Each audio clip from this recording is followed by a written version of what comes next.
আওয়ামী লীগ সবসময় মানুষের কল্যাণেই কাজ করে যায় এবং সেটা প্রমাণিত সত্য। আজকে কেউ উন্নয়নটা চোখে দেখে, কেউ দেখে না। দেশের মানুষের সেই ভাষা আন্দোলন থেকে নিয়ে শুরু করে মানুষের আর্থসামাজিক যে উন্নয়ন, সেটাকে সামনে রেখে আমাদের বাংলাদেশের মানুষ যে শোষণ বঞ্চনার শিকার হচ্ছিল, তার বিরুদ্ধে দাঁড়াবার জন্যই কিন্তু এই আওয়ামী লীগ প্রতিষ্ঠা লাভ করেছে। কাজেই আওয়ামী লীগ সবসময় মানুষের কল্যাণেই কাজ করে যায় এবং সেটা প্রমাণিত সত্য। আর যে কারণেই আমরা কিন্তু যত বাধাই আসুক, আমরা সে বাধাটা উতরিয়ে যেতে পারি, বা যত চক্রান্ত হোক, সেই চক্রান্ত হলেও সেই চক্রান্তগুলিকে আমরা পাশ কাটিয়ে দেশের মানুষকে নিয়ে কিন্তু আমরা বিজয় নিয়ে আসি। সেটা স্বাধীনতা সংগ্রাম, মুক্তিযুদ্ধের বিজয় থেকে শুরু করে এই নির্বাচন, সব কিছুই কিন্তু সেটা প্রমাণিত।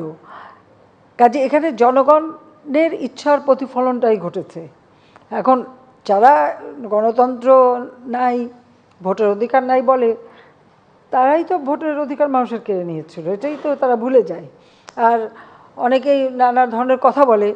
আজকে কেউ উন্নয়নটা চোখে দেখে, কেউ দেখে না, নাও দেখতে পারে, কারণ তাদের হয়তো উন্নয়নের ফর্মুলা ভিন্ন।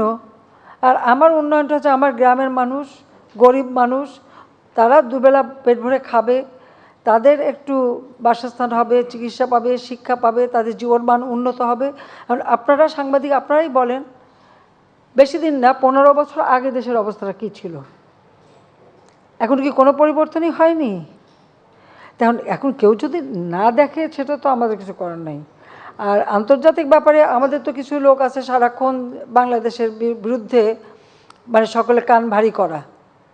তারা এখন অনেক জ্ঞানী গুণী বুদ্ধিজীবী, তাদের মতামত সারাক্ষণ যখন উল্টোপাল্টা বলতেই থাকে, মানুষ প্রভাবিত হয়, এটা স্বাভাবিক। আমার দেশের মানুষই তো অনেকে প্রভাবিত হয়ে যায়, তো বিদেশে তো হবেই। কিন্তু আমার সাধারণ মানুষগুলি কিন্তু হয় না, তারা ঠিক আছে, তাদের একটা আত্মবিশ্বাস আছে।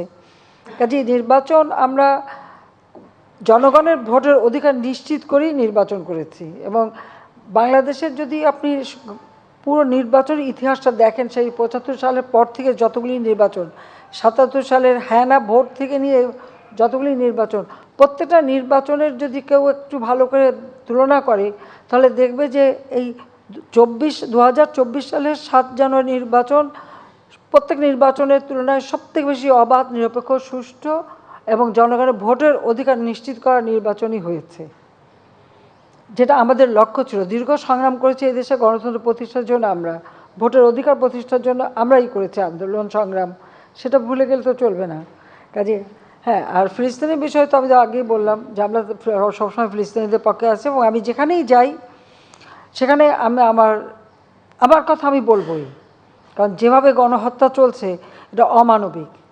আর সবথেকে বড় কথা, আপনারা দেখেছেন যে আজকে 900 ছাত্র, তারা নাকি ছাত্রছাত্রী, মানে প্রফেসর থেকে শুরু করে সব গ্রেপ্তার হয়েছে এই আন্দোলন করার জন্য একমাত্র আমেরিকায়। আর এটা নাকি গণতন্ত্রের একটা অংশ, সেটাও আমাদের শুনতে হয়। যেভাবে একজন প্রফেসরকে দাবড়ে ধরে মাটিতে ফেলে গ্রেপ্তার করা হলো, হ্যান্ডকাপ পরানো হলো। 2001 সালে বিএনপি জামাত ক্ষমতা আসার পরপরই ঠিক যেভাবে আওয়ামী লীগের নেতা কর্মীর উপর বিএনপির সন্ত্রাসী বাহিনী এবং পুলিশ বাহিনী যেভাবে অত্যাচার করেছিল, সেই অত্যাচারের কথাটাই মনে করিয়ে দেয়। অবশ্য আবার তাদের কাছে আমাদের মানবাধিকারের কথাও শুনতে, সবক নিতে হয়। এটাই হচ্ছে মানে সবথেকে দুর্ভাগ্যের।